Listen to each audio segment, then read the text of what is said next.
にちは。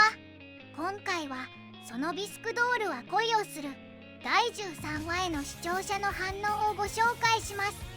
このチャンネルでは最新アニメの視聴者の反応や感想をご紹介しています。みんなの解釈や考察を知るとアニメ視聴の楽しみが増えると思いますので、ぜひ最後までお楽しみください。めっちゃケロリラテイスト。ケロってる。かわいいな。ケロリラってるわ。ケロリラはなんていうか常に SD っぽい感じだな。動きはいいけど絵は簡略になってるな。勝負パンツ履いてきたのか。これはパンツ無理だな。前張り不可避。フィギュア化がはかどるな。見せていいやつじゃなかったのか。そっとではない。ちょっと抜いてくるんだな。実際こういう時パンツどうするんだ。前張り。青春豚野郎はバニーガール先輩の夢を見ない。五条くんまた夜ハッスルしちゃう。ノーパンで事故はやばい。ノーパンしかないだろ。方法エロイベントが起こせるアニメ。五条くんのおかずが増えた。紐パンか前張りみたいなのを装備する。タイツ履いてても股のラインがエロいんだよな。おっさん牽制のあいつか。片田舎の知女じゃん。ノーパン。五条くんにはヤバいっすよ。マジで演出過剰だな。これも知女じゃん。これイベント会場に出ても大丈夫なのかな。こいつ15歳かよ。18歳くらいに見える。成長場に行ってこんなハイグレじゃない気がする。まだ15歳だったの。五条くん勃起しないのか。するよ。これは勃起しない方がおかしい。五条くん思春期症候群が。これもフィギュア化待ったなした。北川さんはもう五条くんにほの字で一期終わったんだって。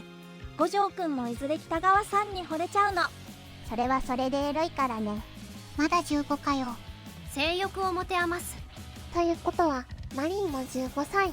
嘘だろう。年齢詐称しているだろう。無自覚彼女。賢者モードになれよ。やっぱ白ギャルは正義だな。今夜はしこりがいがあるね。2.5 次元と違ってあんま撮影にはこだわらないんだな。やっぱ見タイツだよな。何を見せられているんだ。15か16の格好だとは思えねえ。15歳の厨房感やべえな。トラウマスイッチオン。トラウマが。あかん。トラウマの ADSL が。トラウマスイッチ入った。お前らも化粧しろよ。小学生時代と高校生じゃ全然違うからな。無駄にシリアス演出入れわれ。スタイリストは男いるじゃん。いや男の方が多いだろう。趣味でやる人は少ないがプロは男のが多い。原作がトラウマネタが3話で流されるとは思わんかった。ずっと歌ってる子なんか虚しい。いいやつばかりだ。誰こいつ。気持ち悪いとは思わんわ。それは大人視点。思春期は女子一緒に見ていたらバカにされるわ。結局トラウマ作ったこの子は何なんだ。そういやこいつも出番あんのかな。おっぱいは装備できるから相変わらず格話タイトルがひでえ。もう終わったのか。相変わらず体感短け。なんか疲れた気がする。ヨガヨなら化粧師の仕事をやってみたかったです。さすがに面白かったな。今季やとこれに勝てるとしたらパンストとグラブルの2期か。今季ようやく来たって感じだったな。やっぱビスクドール面白い。また作者が何度も見直して喜ぶんだろうな。本当に恵まれてる。逆にパンスト履いてる方がエロいんだが。肌色ストッキングが流行ってるって話し合ったな。五条くんの性欲はもう限界。15歳のエロエロ男子高校生が同じクラスの美人がバニー姿になってるとか。五条くん前世でどれくらい善行積んだんだよ。五条くんは現世で善行積んでるんだよ。今世で両親亡くなったり幼なじみにトラウマ受け付けられてるから。五条くんそこら辺の主人公と違って普通に性欲あるからな。なんかぼっちみたいな演出増えたな。なんか作がいいけど動きすぎて疲れるな。五条くんまだ15歳だったのか。大人びてるから17歳か18歳かと。全然15歳に見えね作がすげえな。原作連載当時はまだ渋谷でバカ騒ぎしてた頃なのかな。脇役までしっかり動いてすごい金かけた作画だ。え。まあそうだな。プロメイクの人って大抵男だが。おねえファッションおねえ含むが多いってのある。パリピはあまり偏見がないやつ。チャラ男に見えて結構いいやつらじゃん。こういう昔のトラウマをあっさり解決されるパターン割とよく見る。ずっとかまってちゃん歌ってて草。急にぶっ込むな。原作通りとはいえここで終わり。作画も話し運びも一気みたいな丁寧さはないな。ぬるぬるは動くけど。いやー金かかってる1話だった。影の演出が細かかったかな。絵が綺麗すぎだね。期待を裏切らないキセコイ。オマルパイは装備できるから。そうかそうこうですね、わかります。オマルパイ装備できるんすか？なんか順番が原作と違うな。1期から安定して面白いなキセコイ。2期は明らかに予算増えたんだなって感じの作画だったな。予算というかすごいスタッフを揃えてからやらないとこういうレイアウトとか演出にはできない。階段の踊り場でやり取りさせるとか普通のアニメーターには無理だから。絵の綺麗さは1期のがいいが、ヒロインの動きは2期のが可愛い。方向性が違うがこっちもいいな。なんていうか展開がスピーディーすぎる印象ある。なんか作が微妙になってる気がする。ケロリラ、ボザロの人の絵っぽい手抜きが目立つ。逆に作画はパワーアップしてないか。でもノリが変わった気がする。そりゃスタッフ変わったら変わるよね。1話目から飛ばしてんな。アニメだと肌色ストッキングとかほぼわかんないし、とりあえずビバス警部。演出だいぶ変わってるな。見てれば慣れるんだろうけど一期が好きな人には微妙か。なんか唐突に終わった。